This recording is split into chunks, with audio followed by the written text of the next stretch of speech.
Today, everyone seems to be looking for a shortcut to better health, a supplement that works in 7 days, a diet that promises results without changing your life, a workout that takes 10 minutes.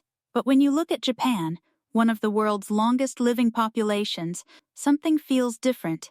The answer doesn't seem to be one miracle food or one secret exercise. It's what happens repeatedly from morning to night. So Hana, let's walk through it. Start with the number. Japan's life expectancy remains among the world's highest. In 2024, Japanese men could expect to live about 81 years, while women could expect about 87. And Japan's health ministry estimates healthy life expectancy at roughly 72.6 years for men and 75.5 for women. But here's the interesting part. Longevity doesn't come from one dramatic decision. It comes from tiny decisions that become so normal, you stop thinking about them. Morning. First, movement before intensity. In Japan, there is a routine called Radio Taiso. Simple stretches, arm circles, bending, rotating, light movements that almost anyone can do. It was first broadcast in 1928 and became deeply embedded in schools, workplaces, communities, and morning routines. And that's what makes it interesting. It isn't a 2-hour gym session. It isn't training for a marathon. It's movement inserted into ordinary life. The body doesn't need every movement session to be extreme. Sometimes the most powerful exercise is the one you actually keep doing. Then comes breakfast. And this is where the Japanese routine gets even more interesting. A traditional Japanese breakfast might include rice, miso soup, fish, vegetables, pickles, or another small protein source. Not necessarily every item, not every day. But the structure tends to include several different foods in modest portions rather than one enormous calorie-dense meal. And there is research behind the broader pattern.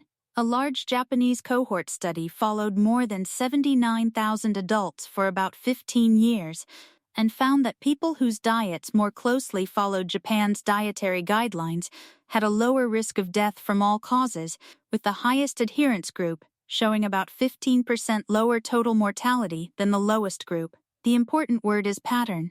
Not sushi, not miso, not green tea. The pattern. Daytime. Movement becomes invisible. This may be one of the biggest differences between Japanese daily life and modern car-dependent lifestyles. Walking to the station, walking between train platforms, taking stairs, walking to a neighborhood store, carrying groceries, standing, moving through compact streets.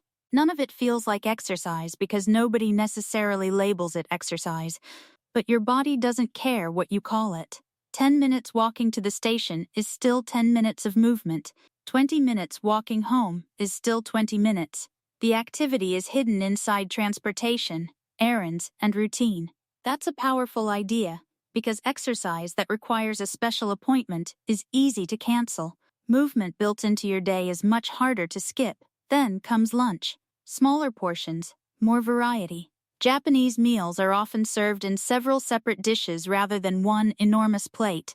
A little rice, a little protein, vegetables, soup, something fermented or pickled.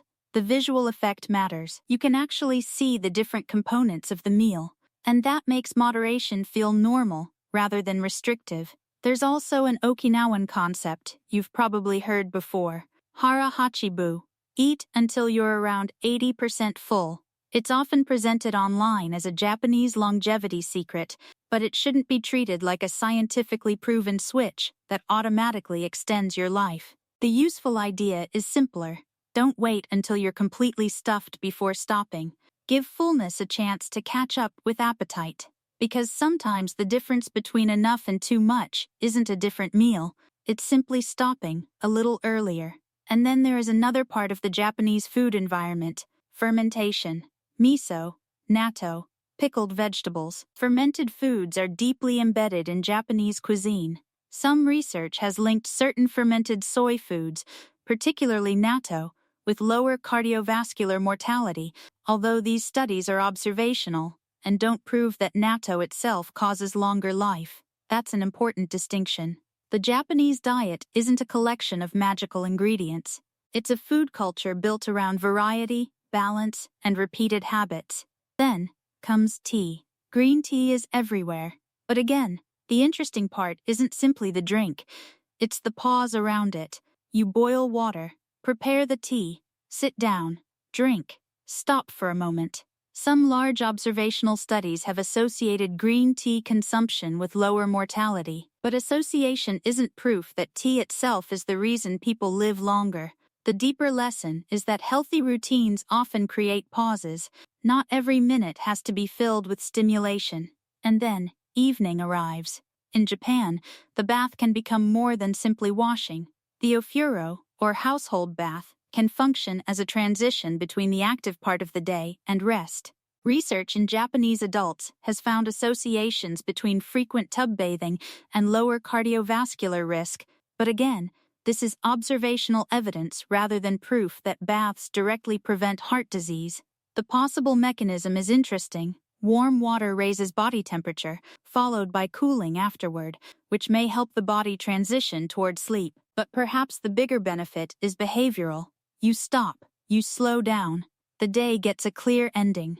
And then there's one final habit hiding underneath everything: attention. Before eating, many Japanese people say itadakimasu. Afterward, gochisu-sama deshita. These phrases are connected with gratitude for the meal and the people and resources behind it. You don't have to speak Japanese for the principle to work. Pause before eating. Notice what you're eating. Notice when you're full. Notice whether you're actually enjoying it. Because that's the pattern connecting everything. Movement isn't treated as punishment. Food isn't treated as an enemy. Rest isn't treated as laziness. Health isn't something you suddenly start caring about at 50. It's built into ordinary behavior long before you need to think about it, and that's why the Japanese routine is so interesting. There is no magic morning drink, no miracle supplement, no perfect diet, just thousands of small decisions repeated until they stop feeling like decisions. Move a little, eat a balanced meal, stop before you're stuffed, walk when you can, pause with tea, take a bath, sleep, repeat tomorrow. Japan doesn't prove that one culture has discovered the secret to living forever. It shows something much more useful. Longevity can be influenced by ordinary environments and ordinary behaviors repeated for decades. Your health isn't created by one perfect day. It's created by the days that look almost too ordinary to notice. So here's the question. If you could borrow just one part of this Japanese daily routine, which would you choose? The morning movement? The walking, the smaller meals, the evening bath, or simply slowing down? Tell me in the comments. I read every single one. I'll see you in the next one.